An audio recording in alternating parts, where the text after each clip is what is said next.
I have a dream. We'll never surrender. Soldados do Brasil. A luta da seleção.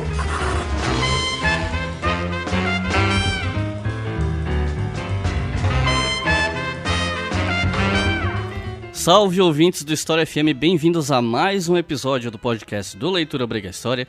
Eu sou Iclis Rodrigues e hoje vamos falar sobre integralismo, movimento de inspiração fascista que voltou aos noticiários recentemente, e a gente vai discutir hoje, entre outras coisas, não apenas a história do movimento, mas sobre suas manifestações recentes nos últimos anos.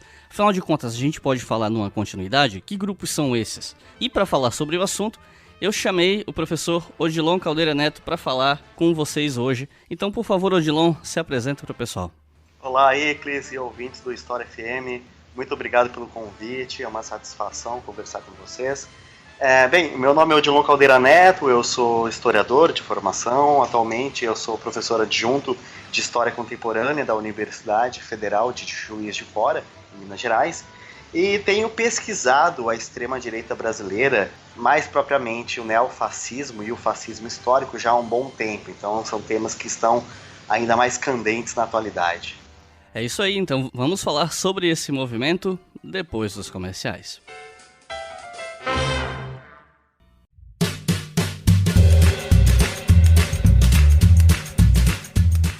E eu queria lembrar vocês também que esse podcast é financiado pela nossa campanha no Apoia-se, mais precisamente em apoia.se/obrigahistoria. O link inclusive está aqui embaixo na descrição do texto desse episódio. A partir de R$5 você pode ouvir os nossos episódios com antecedência. Alguns dos nossos apoiadores inclusive já ouviram esse episódio no fim de semana. E já teve caso de eu publicar até 4, 5 dias com antecedência. Obviamente que isso depende do ritmo da edição e outros fatores, mas pelo menos 1 ou 2 dias antes a gente sempre consegue publicar. Até hoje não falhou. Então, se você quiser ajudar a manter esse podcast no ar e ouvir com antecedência, considere colaborar com a gente em apoia.se/obrigahistoria. E num futuro próximo, vem mais podcasts por aí. Mas por enquanto eu não vou confirmar nada. Embora até já tenha comentado no nosso Instagram no fim de ano. Então quem nos acompanha lá em @obrigahistoria já sabe o que é. Quem não acompanha, eu vou segurar um pouco a informação, mas logo eu vou ter novidade para vocês. Acessem lá apoia.se/obrigahistoria e colabore com essa iniciativa educacional gratuita.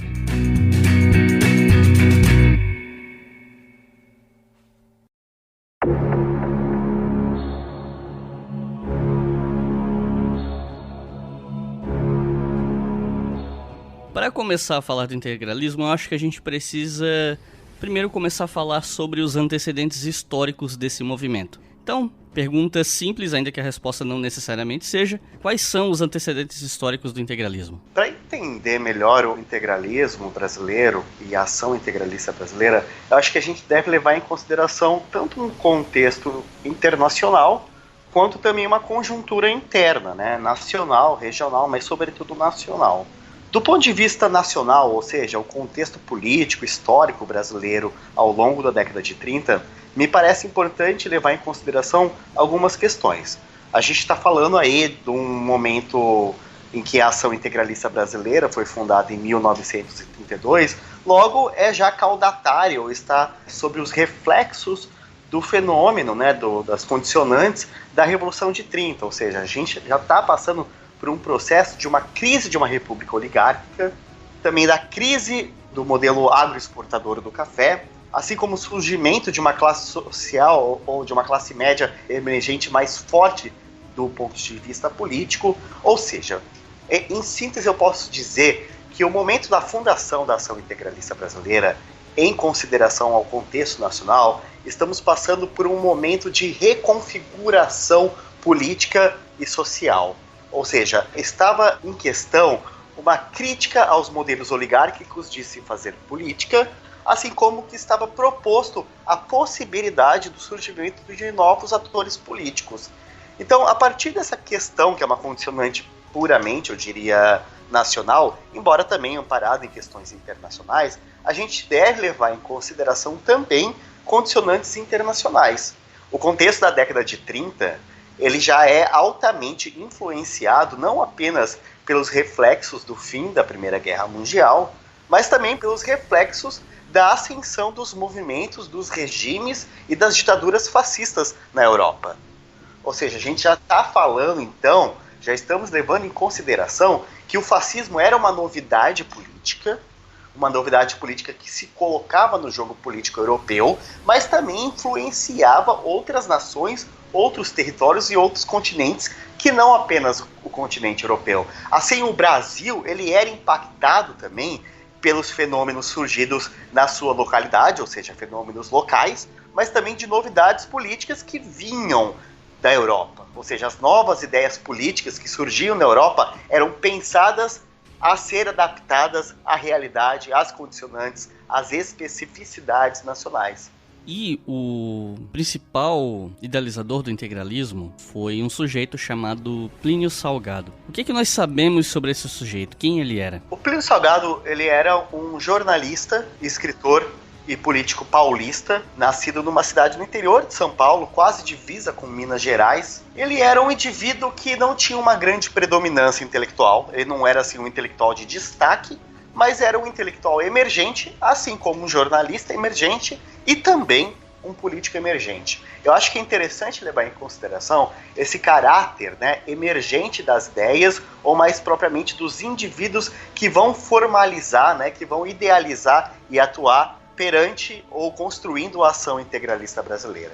Então, Plínio Salgado, ele era um jornalista ou intelectual que participou da semana e do movimento modernista brasileiro. Ele era diretor de um jornal intitulado A Razão e também um político que estava sofrendo com essas problemáticas da crise da República Oligárquica. Plínio Salgado tinha ambições políticas, não somente ambições intelectuais, mas também ambições políticas, e ele pensava em possibilitar, pensava em galgar espaço nessas novas conjunturas, nessas novas modificações conjecturais surgidas nesse momento de crise política no Brasil e também no mundo. Então, Plínio Salgado ele era um modernista que se aproximou das tendências do nacionalismo de direita no Brasil, depois se aproximou e foi a uma viagem até a Itália fascista, e de lá ele retorna e busca congregar essas ideias, esse modelo político do fascismo italiano, às especificidades e à realidade brasileira, também considerando a sua atuação pretérita, ou seja, ele queria pensar uma nova nacionalidade, uma nova nação brasileira, pensar a gênese e a unidade nacional, mas para isso também pensava em resolver alguns problemas do que ele enxergava como problemas nacionais, buscando para isso resolver esses problemas mediante a constituição de uma organização de tipo fascista, que foi a Ação Integralista Brasileira. Aproveitando o assunto, eu sei que é um debate às vezes que dentro da academia pode ser um pouquinho espinhoso, mas eu queria ouvir de você. Quando eu gravei o meu vídeo sobre fascismo, eu comentei com as pessoas que existiam diferentes vertentes a respeito do estudo sobre a definição de fascismo, que alguns acadêmicos preferiam resumir esse termo ao nazismo e ao fascismo italiano, enquanto outros acadêmicos abriam mais o escopo para agregar outros regimes, como a Espanha franquista, Portugal de Salazar, para alguns classificam a Polônia do Marechal Piłsudski, a Grécia do Metaxas. Eu queria ouvir de você. O que você acha em relação ao uso do conceito de fascismo? Você acha que de fato ele deve ser usado para além de Itália e Alemanha? Ou você considera que esses fenômenos históricos guardam esse conceito para si? Quer dizer, o que você falou até agora dá uma pista do seu posicionamento, mas eu gostaria que você desenvolvesse para o pessoal que está ouvindo entender melhor essa discussão. Perfeito. Normalmente eu sempre falo com meus alunos que se a gente colocar 2 historiadores em um quarto fechado, de lá vão surgir 3 interpretações historiográficas. Sim. Isso não é necessariamente um problema, é algo muito válido mesmo. Os historiadores eles têm que divergir, eles têm que propor novas interpretações, eles têm que propor explicações, ou leituras, análises sobre os fenômenos históricos. A divergência é algo muito válida não somente para um ambiente democrático, mas também para um ambiente historiográfico. E nesse sentido, a minha interpretação está muito vinculada a alguns autores que eu julgo bastante interessantes, bastante profícuos, com os quais eu já tive algum contato dentro do campo da historiografia do fascismo. Vou citar um, por exemplo, que foi o meu orientador do meu doutorado sanduíche em Portugal, que foi o professor Antônio Costa Pinto, que é um especialista em salazarismo, assim como no fascismo português, em que ele analisa que o fascismo em Portugal, ele teve alguma relação com a construção do regime ditatorial salazarista, mas o salazarismo, ele cooptou, destruiu o fascismo, mas não se transformou como fascismo. O que eu quero dizer com isso é que no campo do autoritarismo de direita, existem diversas vertentes de pensamento, diversas vertentes de ideias buscando estruturar a sociedade, mobilizar ou não a sociedade, ou mesmo criar futuros alternativos. Do ponto de vista da mobilização, me parece algo muito importante para a gente pensar o que é e o que não é fascismo. Tem um autor que chama Juan Lins, um cientista político que estudou por anos e décadas o autoritarismo de uma maneira geral e mais especificamente o autoritarismo espanhol, que ele buscou estabelecer uma tipologia de diferenciação entre autoritarismo e fascismo. Sem dúvida alguma, fascismo e autoritarismo se parecem muito. No entanto, não são necessariamente a mesma coisa. Porque regimes como, daí o meu entendimento, amparado também em autores que eu dialogo, regimes como o Estado Novo de Getúlio Vargas, o Estado Novo de Oliveira Salazar, algumas fases do próprio franquismo, não podem ser considerados fascismo porque não buscaram, entre outras questões, não buscaram mobilizar as massas. Não haviam movimentos políticos internos ao próprio regime, né? Uma forma de braços do próprio regime, que buscassem mobilizar a militância, mobilizar a população de maneira geral e, em certo sentido, estabelecer formas totalitárias de organização do Estado e também da forma de participação da sociedade civil nesses regimes que não eram autoritários, mas sim fascistas. Então, de uma maneira geral, os regimes autoritários, eles buscam ordenar a sociedade e hierarquizar a sociedade, mas retirar a sociedade civil de qualquer forma de participação. Forma de participação, não estou querendo dizer que é uma forma democrática de participação, mas sim que os indivíduos devem participar das festividades, da mobilização, deve ser um indivíduo militante ativo e, em certa forma, altivo de construção social de um regime autoritário de tipo fascista. O fascismo, em geral, ele buscava incessantemente, continuamente, as formas de mobilização da sociedade. A sociedade estava em mobilização constante, contínua e em forma crescente. Se a gente lembrar, por exemplo, das festividades, tanto do regime fascista na Itália, do fascismo italiano, quanto da forma que é mais conhecida no senso comum, né, do fascismo na Alemanha, que foi o nacionalsocialismo, a gente vê que a sociedade ela era instada a participar. Ela não era apenas silenciada e perseguida em certo sentido. Também o era. Mas ela era, sobretudo, instada a estar sempre participando e auxiliando a intensificar o autoritarismo do Estado. Essa, para mim, é uma das características fundamentais do fascismo. Ele pensa não apenas em construir um regime autoritário, não apenas em perseguir e, porventura, eliminar os seus adversários ou o que ele entende como inimigos políticos e existenciais da nação de tipo fascista. Mas, sobretudo, o fascismo em geral, ele levava em consideração os indivíduos não de uma maneira democrática, mas de uma maneira a ser um militante ativo, a construir uma nova humanidade.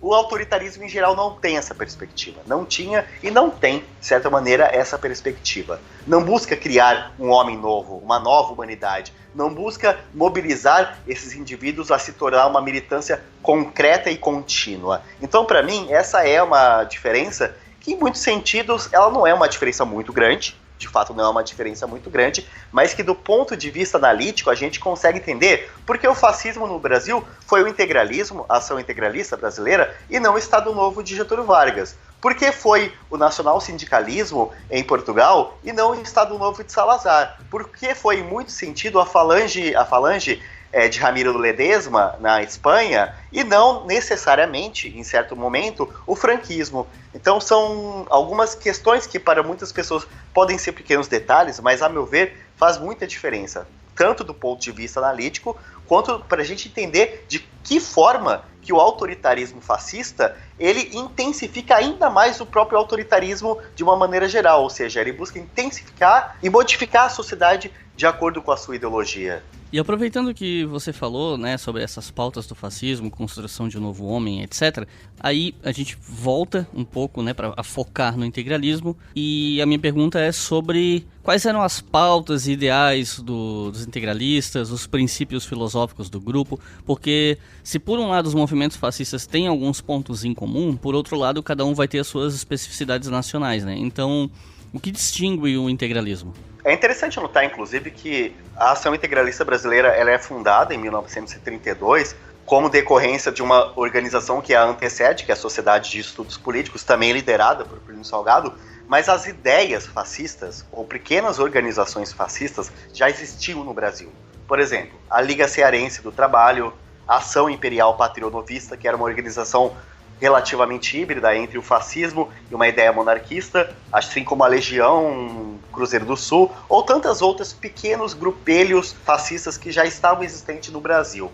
O integralismo, na verdade, Plínio Salgado conseguiu articular diversos pequenos grupelhos de tipo fascista e autoritário existente no Brasil e conseguiu formar uma ideia mais coesa, né? Uma ideologia mais coesa que buscava se inspirar no fascismo internacional, mas, sobretudo, buscar respostas aos problemas nacionais. Em linhas gerais, como a gente pode definir a ação integralista brasileira, né, de uma forma bem sintética? Bem, a ação integralista brasileira, sem dúvida alguma, queria refundar a nação brasileira, ou, de uma certa maneira, fundar uma nova nação brasileira. Buscava encontrar a nacionalidade do Brasil, a identidade nacional, não no litoral do país, porque o litoral era o terreno do cosmopolitismo. Para o integralismo brasileiro, a essência da brasilidade, a essência da nacionalidade, a essência da identidade nacional, ela era encontrada no interior do país. Então, a partir desse olhar de uma certa maneira que ele é endógeno, eles buscavam encontrar uma nacionalidade e, a partir dessa nacionalidade, criar um Estado autoritário que iria organizar essa nova nação brasileira e, porventura, em consequência, na leitura integralista, uma nova humanidade integral.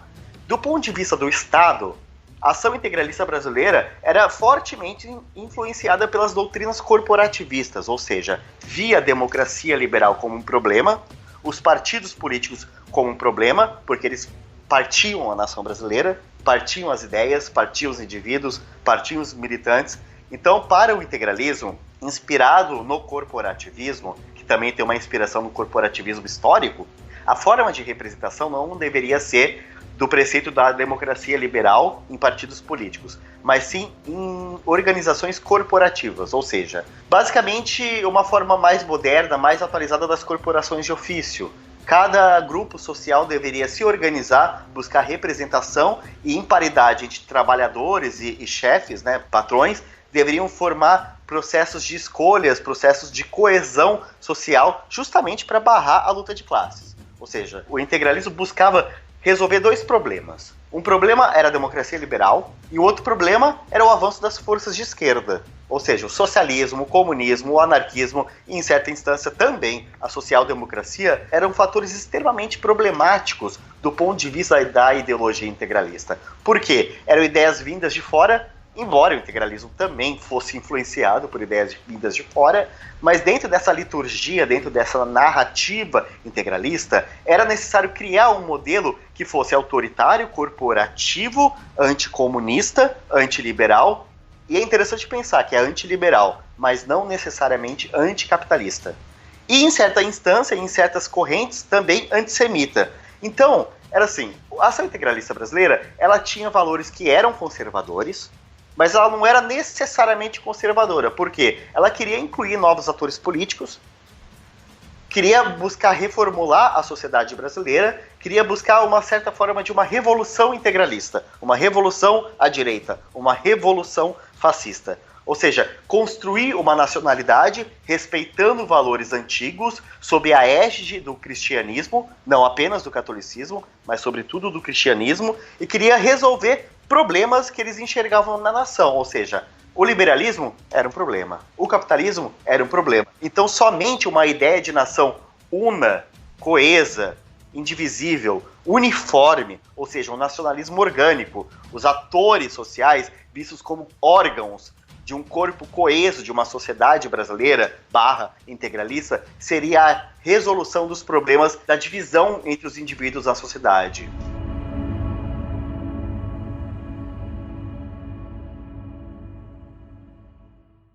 Você está ouvindo o História FM.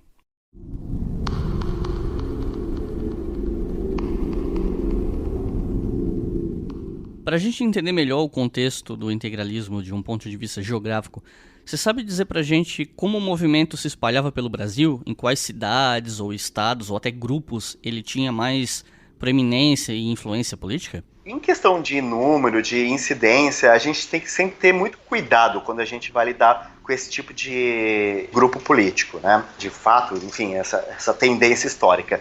Na verdade, isso diz respeito não apenas a questões da história política dos movimentos de direita, né? Mas sim também dos movimentos de esquerda. Por quê? Os movimentos políticos, por natureza, eles querem inflacionar e engrandecer os seus atos, os seus feitos, os seus militantes e a sua própria grandeza política. Então, não é de se espantar que esses grupos passam a forjar números, passam a forjar atos, passam a forjar presença em diversas localidades. No caso integralista, por exemplo, se a gente for pegar os números oficiais, eles dizem mais de 1 milhão, talvez chegando a quase 2 milhões de militantes.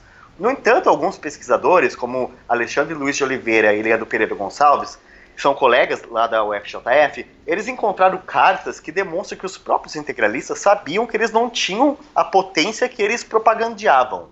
A propaganda integralista dizia milhões de militantes, no entanto, eles eram, de acordo com as cartas trocadas entre os integralistas, alguns milhares. De qualquer maneira, o integralismo foi sim um movimento político de massa, e também um movimento político de grande importância no período da ação integralista brasileira. Em relação à presença nos estados, é interessante pensar que o integralismo ele tinha uma organicidade muito grande, muito forte, muito bem construída, da forma como era ramificado e se apresentava e se estruturava em diversas regiões brasileiras. Em geral, cada núcleo integralista era obrigado a criar veículos de imprensa que uniformizavam os militantes, mas também que possibilitavam abranger o maior número de possíveis militantes. Além disso, eles tinham também processos de criação de ações de assistência social, como, por exemplo, banco de leite, escolas, enfermaria, creches, que eram elementos que auxiliavam a aumentar a abrangência do integralismo. Do ponto de vista dos estados, o integralismo propagandeava, e há fatos, há registros históricos, que nos atestam a concordar com os integralistas que eles estavam presentes em diversas regiões do país, talvez em todas as regiões do país. No entanto, é difícil mensurar a questão do impacto político efetivo, assim, sobretudo a questão do número de militantes. No entanto, a gente tem diversos estudos regionais que mostram, por exemplo, os estudos da Laís Mônica Ferreira. Na Bahia teve uma presença importante do integralismo lá. Em Pernambuco, de acordo com os estudos da Giselda Brito Silva, também teve uma importância muito grande o integralismo. No Paraná, o Rafael Ataídes tem um trabalho muito interessante sobre o integralismo no Paraná, assim como em Santa Catarina, com autores como Clayton Hackenhart, teve uma importância bastante interessante, como no Rio Grande do Sul, em São Paulo, Rio de Janeiro, Espírito Santo, Minas Gerais. O integralismo, de fato, ele esteve presente em todas as regiões do Brasil. No entanto, é necessário levar em consideração que, sendo um movimento político que buscava uma uniformidade, ele também precisava encontrar as especificidades nacionais e locais. Ou seja, era um movimento político como qualquer outro, embora fosse um movimento político fascista, ele tinha que fazer adequações, estabelecer processos de disputa política nas determinadas regiões e também responder aos anseios dos indivíduos dessas determinadas regiões. O que isso quer dizer? O integralismo no Nordeste, por exemplo, ele foi caracterizado, ele assumiu uma roupagem muito mais conservadora do ponto de vista do conservadorismo católico do que foi, por exemplo, nas regiões do sul e sudeste do país, onde ele tinha que disputar com movimentos fascistas como o próprio Partido Nacional Fascista Italiano e o Partido Nacional Socialista no Brasil. Então ele tinha que disputar espaço com outras organizações fascistas mais elaboradas e também tinha questões políticas locais que davam uma feição mais fascista, digamos assim, ao próprio integralismo no sul e no sudeste do país. Então, ele esteve presente em todas as regiões do país, mas em cada região ele buscou se adequar às questões locais e também buscou disputar espaço com as elites políticas locais. E levando em consideração que um dos polos do integralismo seria São Paulo, até porque é uma cidade grande, né? Então qualquer grupo político representativo acaba tendo, né, numericamente muitos representantes em São Paulo, normalmente, quando é um fenômeno nacional. A gente precisa falar sobre o evento que ficou conhecido por dois nomes, né? Uns chamam de Batalha da Praça da Sé e outros chamam de Revoada dos Galinhas Verdes. E aí eu te pergunto, o que foi esse evento? É interessante levar em consideração também que o fato de ter uma preponderância em São Paulo reflete muito também essa questão da classe média emergente, né? Porque o fascismo, ele é, por definição, uma ideologia política, um movimento político que, na história, ele buscou um grande apelo e teve uma grande participação de indivíduos da classe média. Bem, na questão do integralismo em São Paulo, da Batalha da Praça da Sé, ou da Revoada das Galinhas Verdes, a partir do momento que o integralismo começou a surgir e começou a galgar, né, avanços políticos, ele passou a ser perseguido ou combatido ou confrontado com forças oponentes. Levando em consideração que o integralismo era profundamente anticomunista, as forças comunistas, ou as forças progressistas, ou as forças de esquerda revolucionária disputavam espaço ou antagonizavam com o integralismo nesse dado momento. Então as batalhas campais com os integralistas não eram raras de acontecer. Antes da Batalha da Praça da Sé, Plínio Salgado estava em viagem a Bauru, uma cidade do interior de São Paulo, quando ele, em teoria, teria sido alvo de uma tentativa de assassinato de um militante comunista. Um militante integralista chamado Nicola Rosica, ele pulou à frente, na narrativa integralista, ele pulou à frente da bala e doou a própria vida para salvar a vida de Plínio Salgado. Nascia aí o primeiro mártir integralista, Nicola Rosica, falecido na cidade de Bauru. Essa manifestação integralista na cidade de Bauru, ela era uma certa forma de antessala da comemoração de aniversário da fundação da Ação Integralista Brasileira, 7 de outubro de 1932. Em 1935, os integralistas fariam uma grande mobilização pública na cidade de São Paulo, que foi a cidade de fundação da Ação Integralista Brasileira, iriam se reunir na Praça da Sé, um importante local de manifestação política e cultural, ainda hoje da cidade de São Paulo.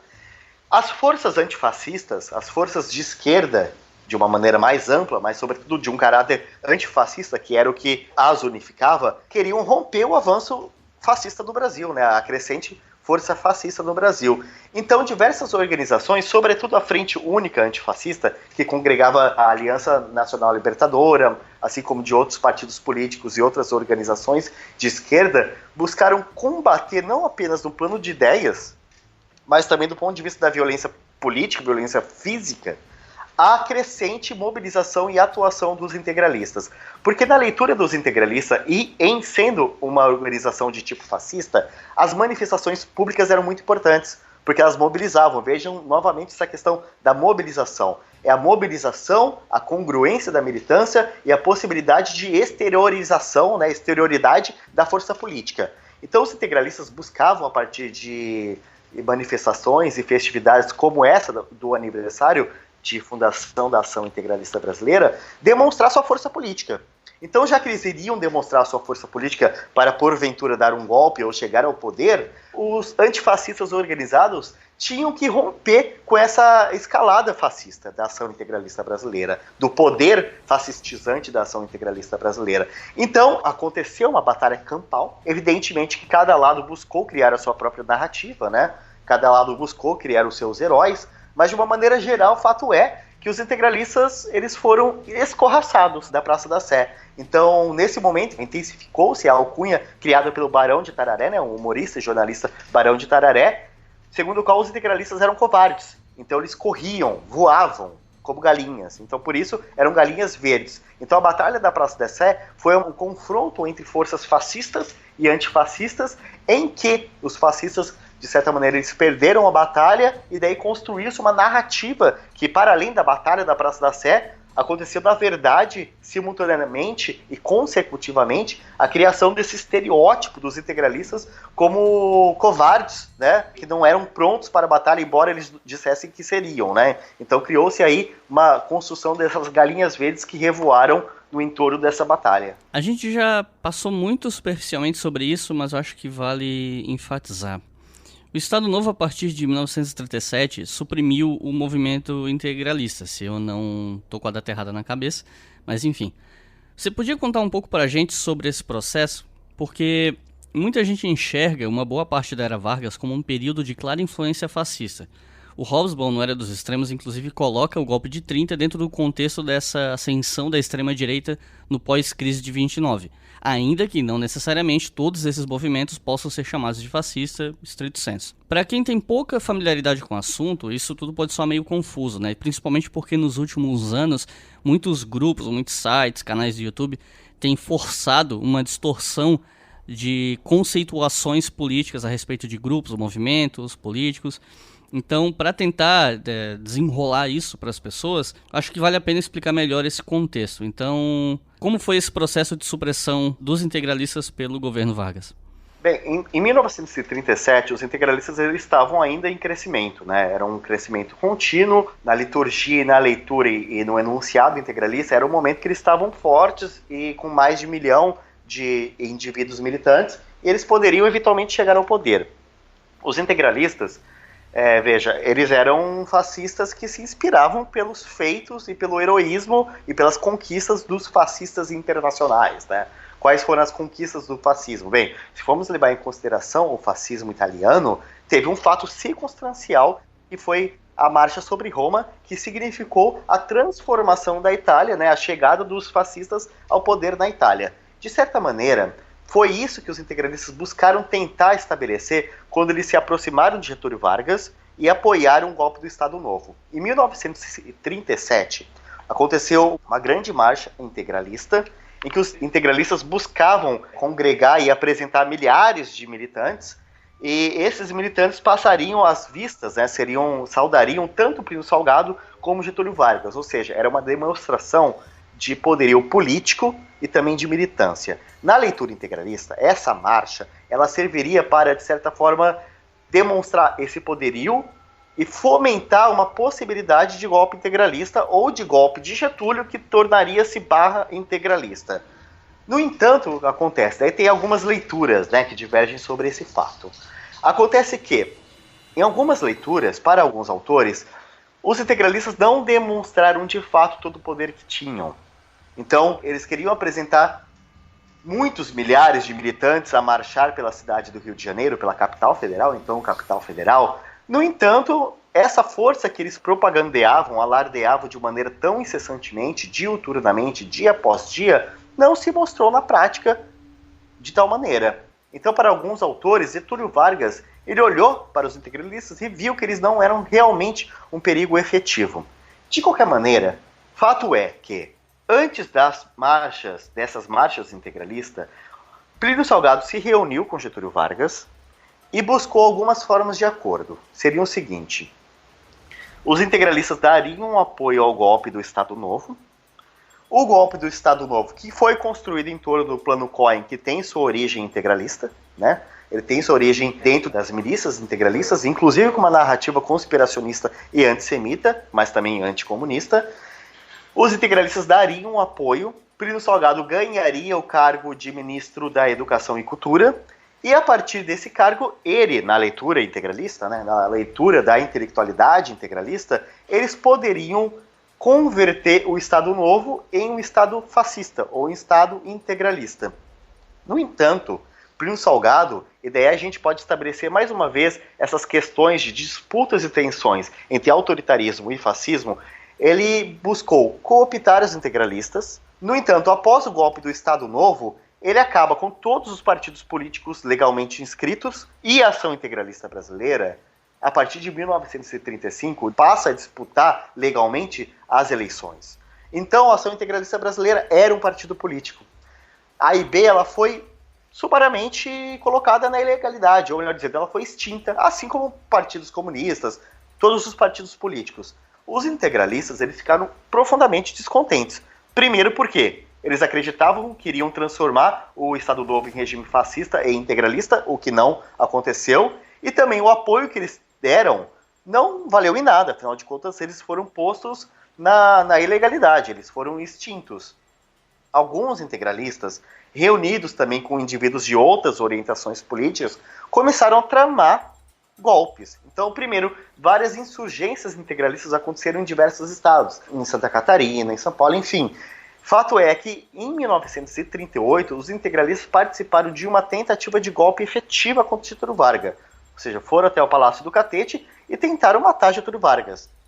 No entanto, a tentativa de golpe integralista, ou a tentativa de intentona integralista, ou, segundo alguns autores, uma tentativa de golpe mais amplo, inclusive militar, mas que tinha uma predominância de participação integralista, de fato não se cumpriu. A partir desse momento, o integralismo, de uma maneira geral, não apenas institucionalmente, mediante a ação integralista brasileira, foi não somente extinto, como colocado em perseguição. Então os integralistas eram perseguidos como outros indivíduos políticos inimigos ao Estado Novo. Ou seja, comunistas, anarquistas e integralistas eram inimigos de maneira igual ao regime do Estado Novo.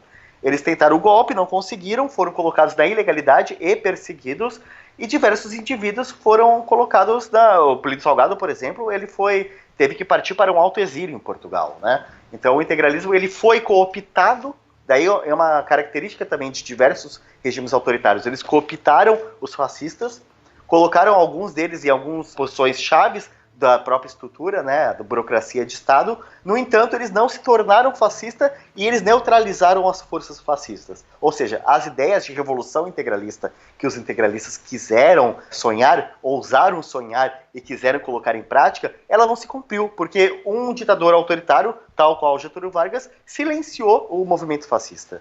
Dá para dizer que o integralismo conseguiu alguma conquista política para os fascistas brasileiros na época? Ele teve algum impacto político significativo entre os anos 30 e 40? Ou ficou mais no campo das expectativas, das intenções? Qual é o teu diagnóstico em relação a isso? Olha, eu acho que é uma história dúbia. Ela é complexa no sentido que ela é eivada de vitórias e fracassos, né? Se a gente for levar em consideração uma vitória política como efetivamente a chegada ao poder, essa vitória não aconteceu. É evidente que alguns integralistas foram eleitos, diversos integralistas foram eleitos, mas o princípio fim, ou melhor dizendo, a ideia do final integralista, né, era chegar ao poder e criar uma nova humanidade. Isso efetivamente não aconteceu. Então, dessa perspectiva, a ideia de impulsionar uma revolução integralista efetivamente não aconteceu. Então seria um fracasso nesse sentido. No entanto, a gente tem que levar em consideração, né, que os fenômenos históricos eles não devem ser lidos, né, analisados e baseados a partir apenas por conta dessas vitórias e fracassos, ou enfim, em torno de fatos, no caso da história política, em torno de processos eleitorais. A gente deve levar em consideração também o plano das ideias. E daí eu falo que, apesar de ter sido um fracasso político, o integralismo teve uma certa vitória do ponto de vista das ideias políticas. As ideias políticas integralistas, a intensificação do anticomunismo brasileiro, por exemplo, ela é outra depois da criação da ação integralista brasileira. A gente fala em conservadorismo de uma maneira geral, ou a gente fala em autoritarismo também de uma maneira geral, ou mais propriamente de fascismo de uma maneira geral, antes e depois do integralismo brasileiro. As ideias força do integralismo, elas estiveram presentes de uma maneira, se não central, mas de grande importância, com uma grande importância no Brasil dos anos 30 e também, de alguma certa forma, nos anos 40. E não é à toa que a gente ainda hoje, a gente ouve falar, a gente vê e a gente toma a discutir a presença do integralismo na atualidade. Então, de uma certa maneira, embora tenha sido um certo fracasso político, um fracasso eleitoral, do ponto de vista das ideias políticas, o integralismo ele foi a expressão, a ação integralista brasileira foi a expressão mais bem acabada no Brasil de uma grande tendência mundial. O fascismo era uma grande novidade política. Conquistou mentes e corações de diversos indivíduos no mundo todo. No Brasil, milhares de indivíduos foram integralistas. E eu sou levado a crer que os indivíduos eles não são integralistas apenas em torno da existência institucional da ação integralista brasileira. As ideias permanecem, as instituições podem até ruir, as organizações políticas podem até ruir, mas as ideias políticas elas permanecem. Então, desse ponto de vista, embora tenha sido um fracasso, também teve as suas vitórias.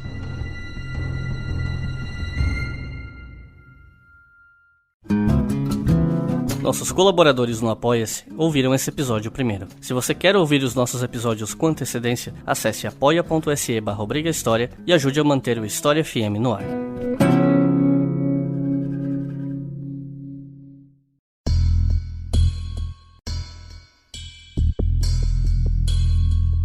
movimento integralista, ou pelo menos os seus cabeças, alguns dos sujeitos envolvidos, continuaram envolvidos com política, como você mesmo disse, alguns deles foram eleitos. E minha pergunta é, como eles interferiram na política nacional após a queda de Vargas em 45? Eles tiveram alguma proeminência? Isso, no caso, pensando na política partidária, institucional? Olha, o integralismo após 1937, né, após o fim da ação integralista brasileira, ele é tanto uma história de continuidade, mas também é uma história de declínio.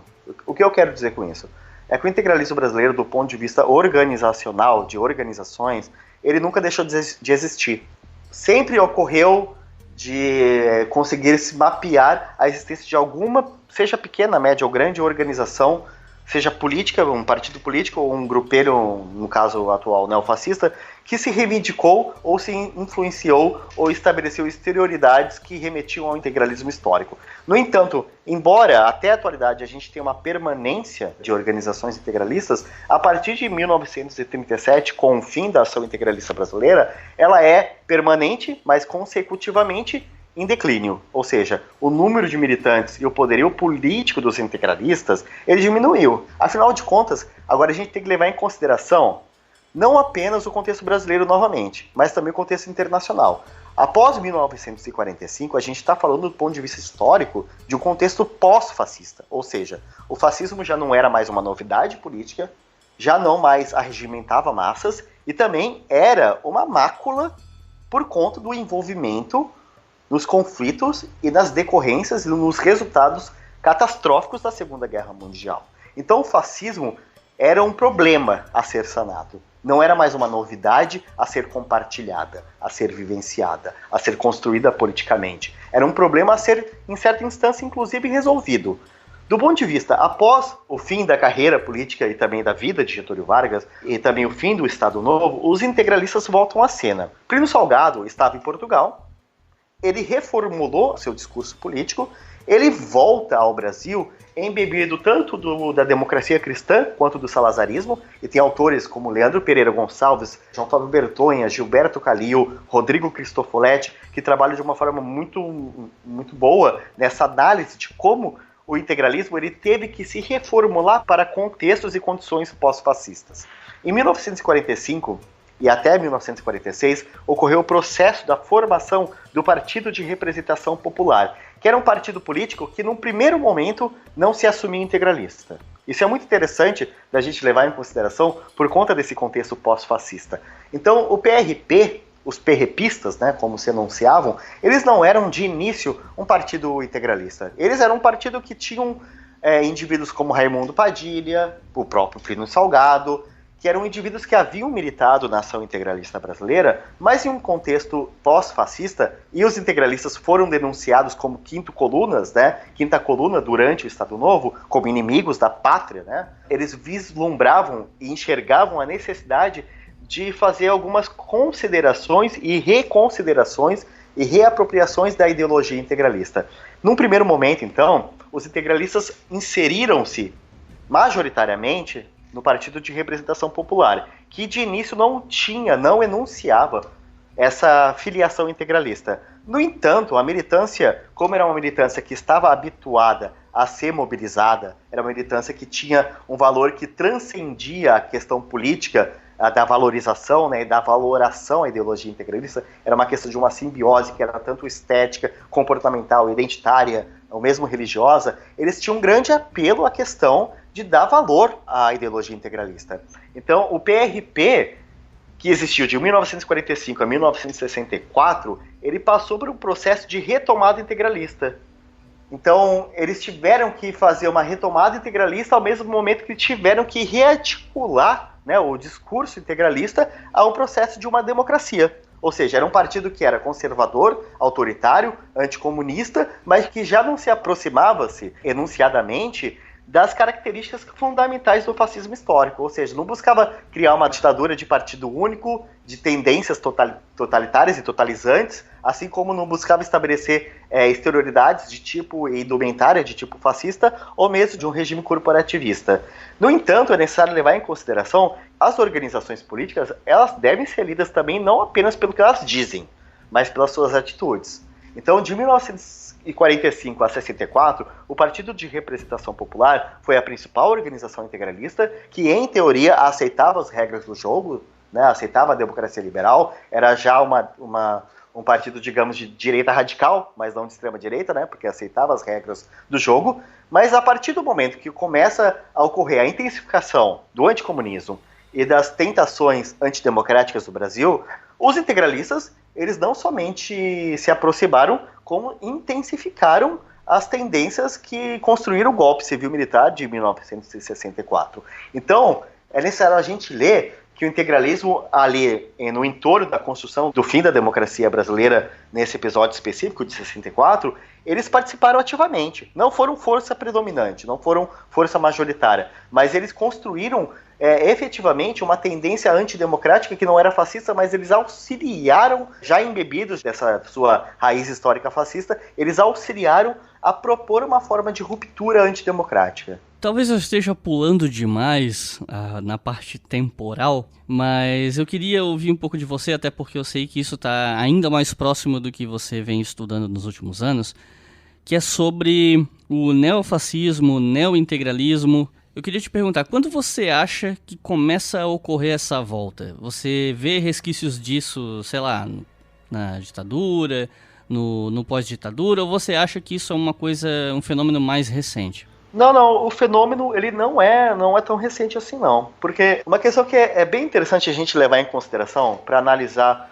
o neofascismo no Brasil, né, e de forma mais específica o neointegralismo, é necessário deixar isso bem claro. O neofascismo no Brasil não é apenas o neointegralismo, mas sim o neointegralismo é uma parte do neofascismo mais amplo na atualidade. A gente tem que levar em consideração que uma das características fundamentais do neofascismo internacional é a inexistência carnal das suas grandes lideranças. Se a gente for pensar no modelo italiano e no modelo alemão, fato é que depois da Segunda Guerra Mundial, Benito Mussolini e Adolf Hitler estavam mortos. Já não existia aquela figura de unidade, né, aquela figura de unidade que encarnava e estruturava todo o pensamento, a ideologia e a militância, né? Então, a gente sabe qual que é o poder, né, e qual era a capacidade de arregimentação de Mussolini e de Hitler. A gente sabe também qual que era o apelo que eles tinham junto às massas e a seus militantes. No caso do integralismo brasileiro, a gente tem uma característica bastante específica, que é que Plínio Salgado continuou fazendo reformulações, mas continuou sendo a liderança integralista, até 1975. Embora fosse já um contexto pós-fascista, a liderança integralista continuava existindo. Então, em 1975 foi o ano de falecimento de Plínio Salgado. Ainda estávamos sob o jogo de uma ditadura civil-militar, mas, no entanto, nesse momento em que Plínio Salgado morre, surge, no meu entendimento, o neointegralismo. E o que é o neointegralismo? É um novo integralismo, uma nova ideologia? Em linhas gerais, não. O neointegralismo é o seguinte: a inexistência carnal de Plínio Salgado, que dentro da liturgia, dentro da necrofilia política integralista, ele passou a militar nas milícias do além, junto a Deus. Na inexistência carnal de Plínio Salgado, fato é que os integralistas eles estavam dispostos de duas grandes novidades. A primeira delas é a inexistência de uma liderança política para ditar as regras no dia a dia. Ou seja, quem é o líder integralista? Quem vai nos liderar? Quem vai decidir o que a gente deve ou não fazer? Como a gente deve se organizar ou não? E a partir disso que tem uma segunda questão. Essas lideranças, ou esses indivíduos que já não estavam mais liderados de uma maneira física e carnal por Plínio Salgado, eles podiam estabelecer formas de releitura ou se digladiar de certa maneira, ou discutir como deveria ser o integralismo para o fim do século XX e para o século XXI. Ou seja, já não existia uma liderança, a liderança estava em questão, né? Ou seja, possibilitava-se a disputa pela liderança integralista e também possibilitava-se também novas interpretações sobre o integralismo. Não era apenas Plínio Salgado quem ditava o que era e o que não era o integralismo. O que o integralismo deveria ser ou não ser. Como o integralismo deveria se organizar ou não se organizar. Com quem os integralistas deveriam dialogar ou não. Ou seja, é um contexto novo. Novas ideias vão surgir mais posteriormente, mas é sobretudo um novo componente social, uma nova configuração do integralismo que se coloca, por isso eu entendo como neointegralismo. Não é necessariamente um novo integralismo do ponto de vista ideológico, mas é um integralismo colocado sob disputa, colocado sobre reflexões e colocá-lo também sob novas formas de articulação. Então, a partir de 75, tem esse contexto. E claro que esse contexto específico, ele vai continuar até a atualidade, mas ele é também moldado pelas modificações políticas conjecturais, ou seja, pelo contexto político macro da sociedade brasileira. E no século XXI, como você interpreta, como você entende esse neointegralismo? Eu lembro de a gente ter conversado offline sobre o assunto e você me passou, você me deu a data de 2013 como um momento muito marcante. E aí eu queria que você desenvolvesse um pouco para o pessoal sobre isso, né? Que eu imagino que você está estudando esse tema nesses últimos anos. Então, o neointegralismo ele é muito forjado de acordo com as condicionantes, digamos, estruturais ou contextuais políticas da sociedade brasileira, não somente brasileira, mas sobretudo da sociedade brasileira, né? Como explicar essa última experiência democrática, né, a chamada Nova República, em torno dos neointegralistas? Ao longo da transição democrática, os integralistas eles tiveram que estabelecer algumas formas de readequações, ou tiveram que discutir como a gente vai se organizar, como os integralistas vão se organizar. Será como associação de tipo cívico-cultural? Será uma associação que vai estabelecer algumas reflexões mais voltadas ao campo da filosofia política e do campo do conservadorismo religioso? Ou vamos nos organizar em forma de partido político e disputar eleições, tal qual os outros partidos que começaram a surgir a partir de 1979? Ou então vamos radicalizar e tornar-se mais afeito às porções mais radicais do neofascismo, tal qual o neonazismo, o negacionismo do Holocausto? Aí a gente vê inclusive essa questão do neointegralismo. Diversos grupelhos vão passar a disputar qual é a forma, o entendimento de passado, presente e futuro do integralismo. Eles são muito condicionados pelas condicionantes, né, pelos contextos políticos nacional. Então, ao longo do processo da transição democrática, a gente pode interpretar a existência tanto de uma certa percepção geral que o autoritarismo não era algo ok, né, não é algo válido, não era algo interessante, como também a gente passa por um processo do plano político do fenômeno da direita envergonhada, onde os indivíduos envolvidos, inclusive na ossatura, né, dessa ditadura, eles estavam envolvidos no processo da transição, mas ninguém mais se assumia de uma forma como cálculo político satisfatório, como indivíduos alocados ao campo da direita política. Eu não quero dizer com isso que toda a direita ela seja necessariamente autoritária e antidemocrática, longe disso, mas fato é que no processo de uma transição democrática que vem logo após um processo da construção social de um regime autoritário, fato é que a direita estava, nesse contexto específico nacional brasileiro, vinculada a uma percepção geral do autoritarismo ditatorial.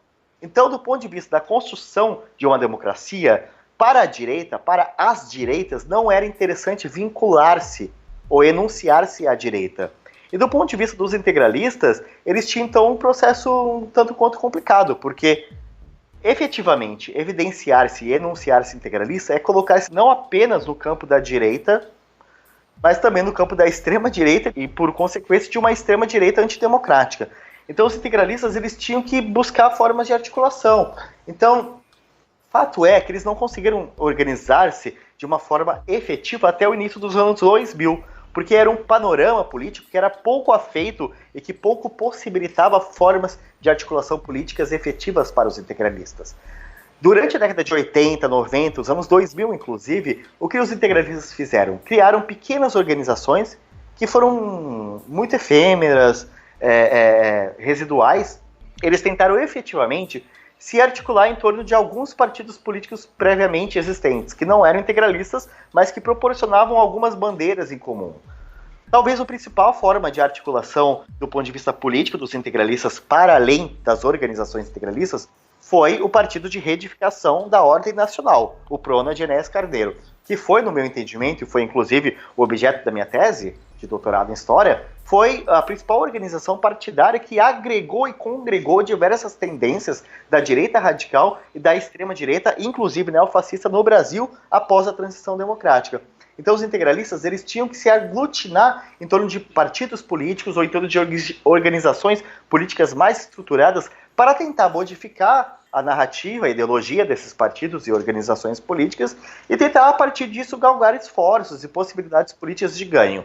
Isso não quer dizer que o integralismo deixou de existir nesse período. Organizações integralistas, neo-integralistas, continuaram a existir, como, por exemplo, a Frente Integralista Brasileira, que foi fundada, salvo engano, em 2004. No entanto, com o processo de radicalização política, e veja, a gente está falando agora já em dois sentidos. O processo de início da nova república, ele é um processo de construção de um fenômeno de uma direita envergonhada. A partir de 2013, e depois com o processo da ruptura institucional com a queda de Dilma Rousseff, a gente tem um processo aí de erosão, né, de uma normalidade democrática no Brasil. Se antes havia um processo de direita envergonhada, agora, na atualidade, a gente tem uma direita desavergonhada, uma direita que ousa e faz apelo para dizer o seu próprio nome. Então, a partir do momento que começa no Brasil a organização, ou melhor dizendo, a intensificação da articulação de movimentos políticos de direita, não apenas neofascista, mas de direita na sua acepção mais ampla que o termo e o sentido pode congregar, os integralistas viram que ali era um ambiente propício para articulação, era um ambiente propício para voltarem às ruas. Evidentemente que eles nunca deixaram de sair às ruas, mas sempre eram quase nunca notados, sempre eram poucos militantes, sempre eram poucos indivíduos.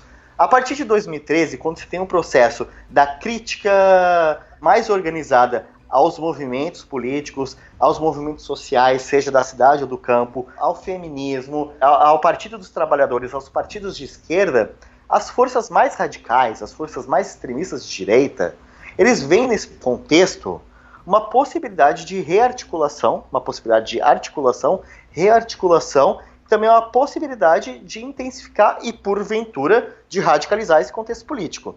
Não é à toa, então, que a partir de 2013 os integralistas voltam a sair às ruas e são bem recebidos. São bem recebidos. Em 2013, bem me lembro das marchas, quando tornou-se essa direitização dos movimentos de 2013, os integralistas estavam lá junto com outros tantos grupos políticos que deram depois corpo ao fenômeno do bolsonarismo, né? Então os integralistas eles voltaram a sair às ruas nesse momento de radicalização política. E é necessário levar em consideração que eles também auxiliaram a radicalizar. Porque quando os militantes de movimentos e partidos de esquerda ou indivíduos trajados com a cor vermelha eram perseguidos por indivíduos de direita radical, muitas vezes a gente via que haviam não apenas militantes integralistas ou indivíduos que portavam simbologias e exterioridades integralistas, assim como indivíduos como carecas do Brasil, carecas do subúrbio, que, embora não sejam efetivamente apenas neo-integralistas, eles fazem uso de simbologias e de elementos estéticos ou mesmo ideológicos do integralismo. Ou seja, o processo de perseguição aos indivíduos de esquerda em 2013 teve e muito a participação de uma certa simbologia de ideias força do integralismo e também de organizações integralistas que participaram e atuaram e auxiliaram a radicalizar o processo da direitização ou da ruptura institucional que começava a se delinear na nação brasileira. E daí eu volto mais uma vez a dizer que em todo momento de ruptura institucional antidemocrática no Brasil, a gente tem a participação não apenas como forma predominante, preponderante e majoritária, mas a gente sempre consegue enxergar a participação de indivíduos integralistas nesse processo. Esse episódio que a gente está gravando aqui agora está sendo gravado no dia 29 de dezembro. Eu estou falando isso porque, para a gente começar a se encaminhar para o final do bloco 3, a gente tem que mencionar o incidente recente do atentado à sede do Porta dos Fundos, cuja autoria foi clamada por um grupo que se diz integralista, né? Um grupo integralista que assumiu a autoria desses atentados. Eu tô falando da data da gravação porque esse episódio vai levar um tempo para sair, então a gente não sabe o que vai acontecer até a data do episódio sair, né? Pode ser que alguma novidade surja, mas enfim, né? Focando no material que a gente tem nesse momento. Eu já cheguei a ver algumas opiniões sobre essas manifestações mais recentes que incluem volta dos simbolismos, uniformes, integralismo e tal, afirmando que a chave para entender essa situação não é pensar numa continuidade do integralismo original, mas sim pensar que essa adoção da estética integralista é mais um chamariz do que necessariamente uma adoção dos princípios do integralismo. Esses grupos atuais seriam então uma miscelânea de grupos diferentes com alguns pontos em comum, como neofascistas, os tais chamados incels, conservadores, monarquistas, vários grupos meio que, né, uma mistureba de indivíduos que se identificam com esses grupos distintos. O que você acha disso?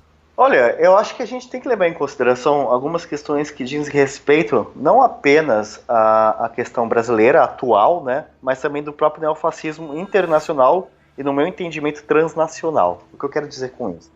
A partir do declínio do fascismo histórico, o que a gente tem em torno da retomada de organizações, indivíduos, militâncias, grupelhos, enfim, gangues juvenis urbanas em torno do neofascismo é justamente essa percepção diversificada que cada indivíduo, militante, organização, agrupamento ou grupelho tem do fascismo histórico. Se durante o fascismo histórico do entreguerras, a era do fascismo, a gente pode falar em ideologias mais herméticas, fechadas, coesas, uniformes, porque inclusive eram organizações desse tipo, que buscavam criar estados autoritários desse tipo e humanidades desse tipo, fato é que depois do fim do fascismo histórico, depois do fim da era fascista, o fascismo ele se coloca em disputa em múltiplas interpretações.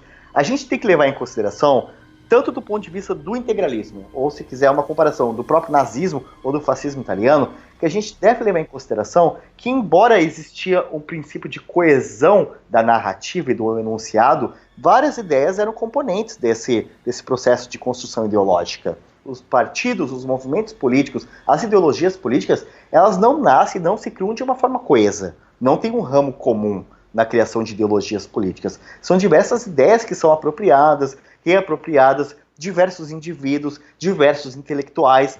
E, de fato, o integralismo, nos anos 30, era um movimento político de caráter fortemente intelectualizado. Fato é que, depois do fim da era do fascismo, o neofascismo internacional perde muito desse caráter predominantemente intelectualizado. Eu não quero dizer que o neofascismo não tem uma dimensão intelectualizada. Tendências, por exemplo, com a Nouveau Droit, a nova direita francesa, de Alain Benoist, é profundamente intelectualizado, e esse neofascismo ele tem uma dimensão intelectual. No entanto, depois do fim do fascismo histórico, o que se coloca é um processo de disputa sobre esse passado integralista e passado fascista de uma forma mais ampla. E é a partir desse processo de disputa sobre esse passado que vão se construir leituras que são mais afeitas, ora à simbologia, ora à ritualística, ora à exterioridade, ora às formas de mobilização, ora aos preceitos ideológicos, ora aos preceitos filosóficos. Então, no meu entendimento, essa é justamente uma característica que diz respeito não apenas ao neointegralismo, mas ao neofascismo de uma maneira geral. Então, eles têm que estabelecer processo de releitura do seu passado para estabelecer processo de rearticulação. E esse processo de rearticulação envolve também a concessão em alguns sentidos. Essa é uma característica fundamental do neointegralismo.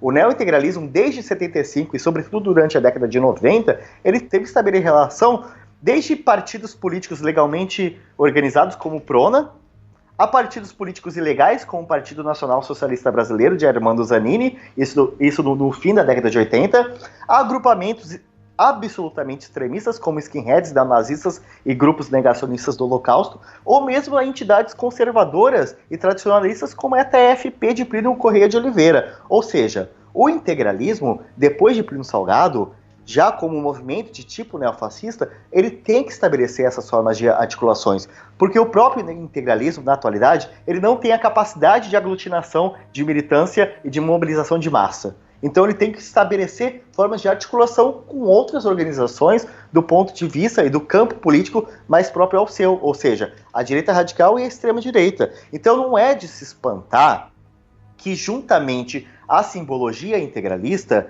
há também simbologia monarquista. Não é de se espantar que os indivíduos são, ao mesmo tempo, afeitos a preceitos ideológicos, mas também são indivíduos que são formados, sobretudo, nessa questão da misoginia, dos incels, ou seja, do ódio às mulheres e aos movimentos feministas. Isso não quer dizer, no meu entendimento, que o integralismo não seja um ponto de congruência de alguns desses agrupamentos.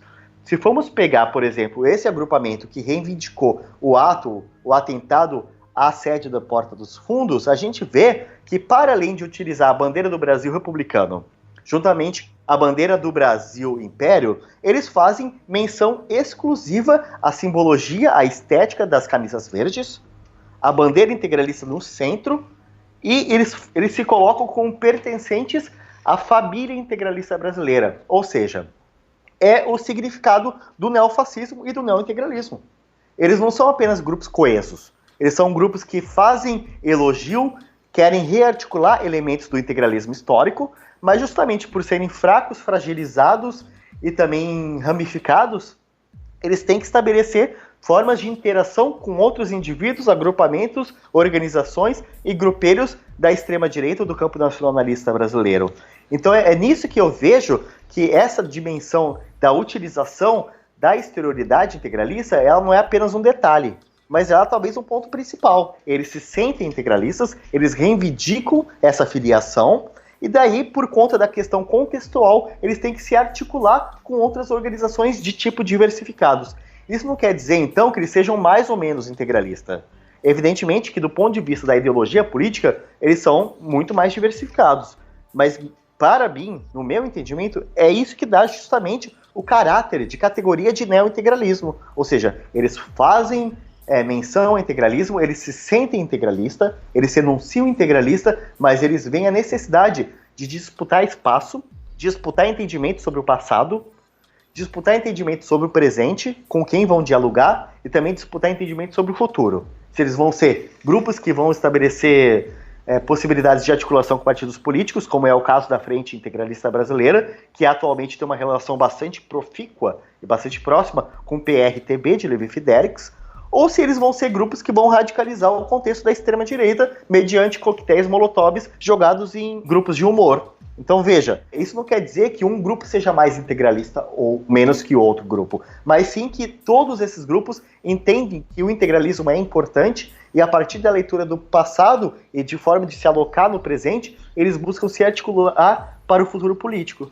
E para finalizar, eu queria te fazer uma pergunta que vai menos na mão, né, da análise acadêmica e muito mais na análise do presente, mas um pouco também de uma questão de síntese de posicionamento seu em relação a isso. Minha pergunta é a seguinte: como você acha que a sociedade como um todo, não só os grupos de esquerda, mas a sociedade em geral, que não coaduna com os ideais integralistas, deveria agir diante desse cenário? Qual você acha que é pelo menos um caminho possível para bater de frente contra esse avanço dessa ideologia e de tudo que ela carrega com todos esses grupos, toda essa miscelânea, que é tão perigoso para o mundo em que a gente vive e para vários grupos, né? Enfim, qual é o seu diagnóstico em relação a isso? Olha, o que eu posso dizer diz respeito tanto para estudantes de histórias como indivíduos de movimentos sociais, agrupamentos punks, anarquistas, enfim, qualquer pessoa que tenha um interesse na temática, seja para entender ou seja para confrontar, ou em última instância, a mais radicalizada possível, de destruir. Eu acho que é importante estudar. Estudar é o ponto principal. O ponto principal é entender historicamente esses indivíduos, esses militantes, essas ideias, para a gente interpretar que essas ideias são parte do passado, mas também parte do presente. Elas dizem respeito não apenas a esses pequenos agrupamentos neointegralistas, como eu disse no começo da nossa conversa. As ideias integralistas, elas tiveram uma grande força para a formação do anticomunismo no Brasil.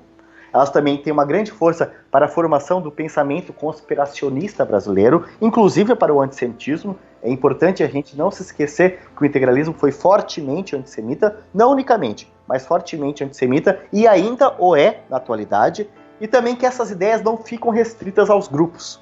Essa é uma questão primordial. A gente tem que estudar essas ideias para interpretar como elas ultrapassam, elas transcendem a existência dos seus próprios grupelhos. Porque, afinal de contas, é a partir dessa transcendência ideológica que fornece essa possibilidade de interação. Então a gente vai ver como algumas das ideias de grupos neointegralistas dos mais radicais são presentes em instâncias federais, instâncias governamentais. Eu não estou querendo dizer que o governo brasileiro seja neointegralista, mas sim que a gente tem que entender essas ideias para entender como essas ideias elas permeiam e chegam até um governo como o de Jair Bolsonaro, ou mesmo até grupos dos mais radicais como esses que aparentemente foram responsáveis pelo atentado contra o Porta dos Fundos.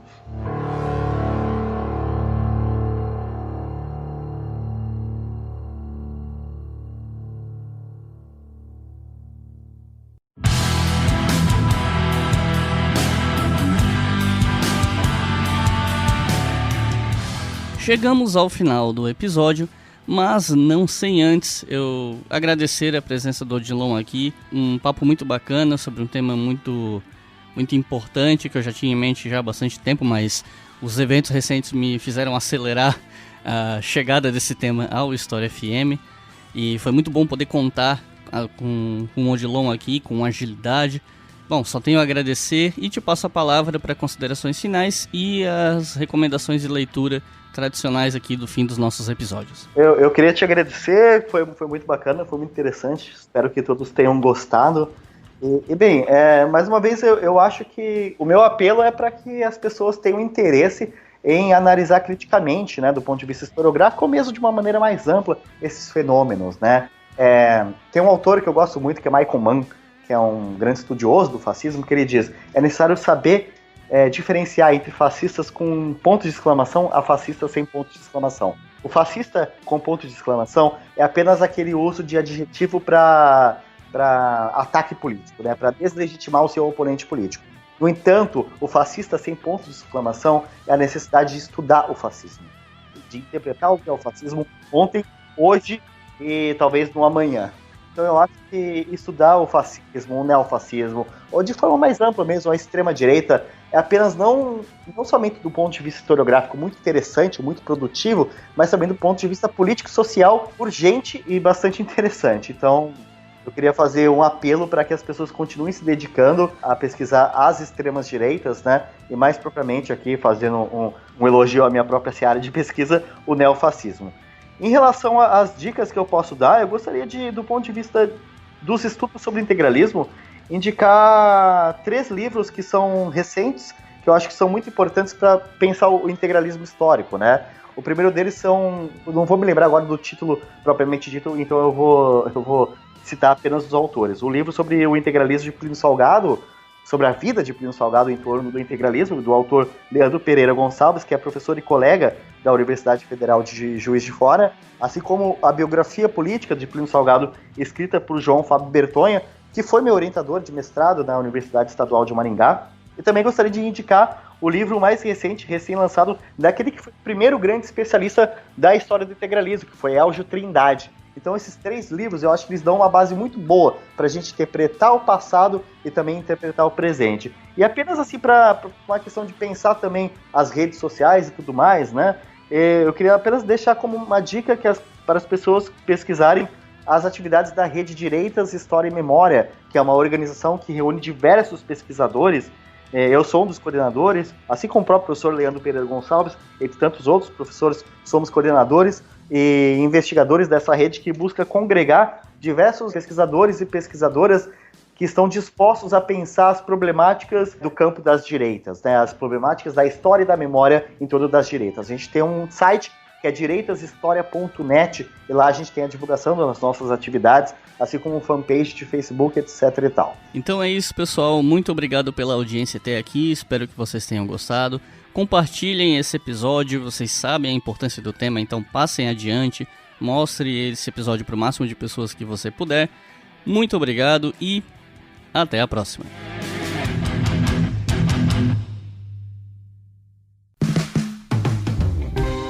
Este podcast foi financiado por nossos colaboradores no Apoia-se.